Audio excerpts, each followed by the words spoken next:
ایثار اور قربانی یہ ہمارے پیارے نبی صلی اللہ علیہ وسلم کی خاص صفت تھی، اور آپ علیہ الصلاۃ والسلام کے صحابہ بھی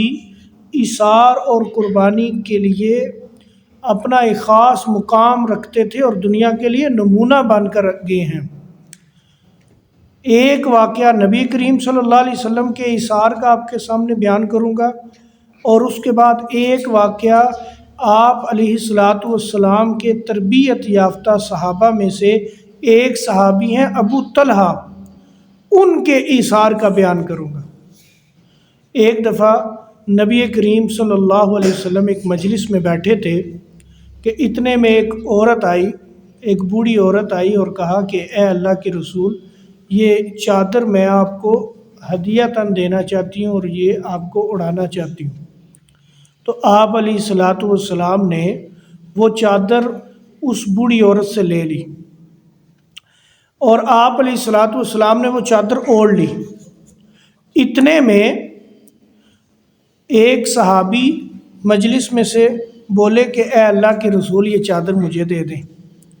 تو ہمارے پیارے نبی صلی اللہ علیہ وسلم کی یہ شان تھی کہ اگرچہ خود بھی حاجت مند ہوتے لیکن دوسرے بندے کی حاجت کو ضرور پورا کیا کرتے تھے، اور کسی بھی سوالی کو کبھی بھی خالی ہاتھ نہیں جانے دیا کرتے تھے۔ آپ علیہ الصلاۃ والسلام نے وہ چادر جو ہے وہ صحابی کو دے دی۔ نبی کریم صلی اللہ علیہ وسلم جب اس مجلس سے اٹھ کر تشریف لے گئے تو دوسرے جو ساتھی تھے وہ کہنے لگے کہ آپ نے یہ اچھا نہیں کیا، کیونکہ نبی کریم صلی اللہ علیہ وسلم نے یہ چادر اوڑھ لی تھی اور ان کو ضرورت بھی تھی، تو آپ کو ایسی حالت معلوم تھی تو آپ نے پھر بھی وہ چادر مانگ لی ہے، تو آپ کو نہیں مانگنی چاہیے تھی۔ تو اس پر اس صحابی نے کہا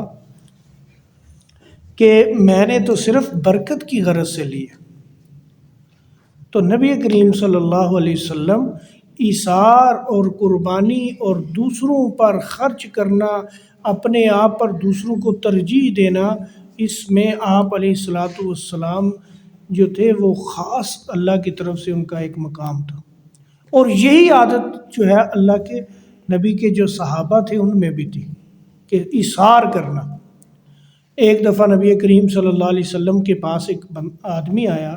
اور کہا کہ میں فقیر ہوں، تو میں راہ گزر ہوں، میں نے رات گزارنی ہے۔ تو آپ علیہ الصلاۃ والسلام نے اعلان فرمایا کہ اس صحابی کی کون مہمان نوازی کرے گا؟ تو ایک صحابی جن کا نام تھا ابو طلحہ، حضرت ابو طلحہ رضی اللہ تعالیٰ عنہ نے کہا اے اللہ کے رسول، اس بندے کی مہمان نوازی میں کروں گا۔ تو آپ علیہ الصلاۃ والسلام نے وہ فقیر اور راہ گزر آدمی جو تھا ابو طلحہ کے ساتھ بھیج دیا۔ اب جب وہ گھر گئے اور گھر جا کر بیوی سے کہا کہ گھر میں کچھ کھانے کو ہے، تو بیوی نے کہا کہ کھانے کے لیے تو کچھ وافر نہیں ہے، بس وہی کھانا ہے جو بچوں کے لیے ہو جائے، کافی بچوں کا کھانا موجود ہے۔ تو اس صحابی نے کہا کہ میرے ساتھ اللہ کے نبی کے مہمان آ گئے ہیں۔ تو اس صحابیہ کی بھی وہی شان تھی خدمت گزاری کی اور ایثار کی جو صحابی کی تھی، اس کا بھی ایمان ویسے ہی بنا ہوا تھا۔ تو اس نے کہا اللہ کے نبی کا مہمان ہے تو کوئی پریشانی کی بات نہیں ہے۔ اس صحابی اور صحابیہ نے یہ ترکیب سوچی کہ جب کھانے کا ٹائم ہوگا بچوں کو سلا دینا، اور جب کھانے کا ٹائم ہوگا تو چراغ بند کر دینا، ہم بھی ساتھ بیٹھ کے کھائیں گے، مہمان یہ سمجھے گا کہ ہم سب کھانا کھا رہے ہیں، اور مہمان جو ہے خوب سیر ہو کے کھا لے گا۔ تو اسی ترکیب کے مطابق جو ہے ان میاں بیوی نے جو ہے وہ چراغ گل کر دیا اور ساتھ بیٹھ گئے، اور وہ صحابی جو ہے اس نے خوب سیر ہو کے کھانا کھایا۔ تو نبی کریم صلی اللہ علیہ وسلم نے جب فجر کی نماز پڑھی تو آپ نے کہا کہ اللہ پاک ابو طلحہ اور اس کی بیوی کے اس عمل کو دیکھ کر بہت خوش ہوئے ہیں۔ یہ ایثار جو ہوتا ہے نا، اپنے آپ پر دوسروں کو ترجیح دینا، یہ بڑا مشکل عمل ہوتا ہے۔ اسی لیے اللہ کے رسول صلی اللہ علیہ وسلم نے ارشاد فرمایا تھا کہ جو بندہ بھی وہ بندہ ایمان والا نہیں ہے کہ اپنے لیے جو پسند کرے وہ اپنے بھائی کے لیے پسند نہ کرے۔ اللہ پاک ہم سب کو بھی ایثار اور قربانی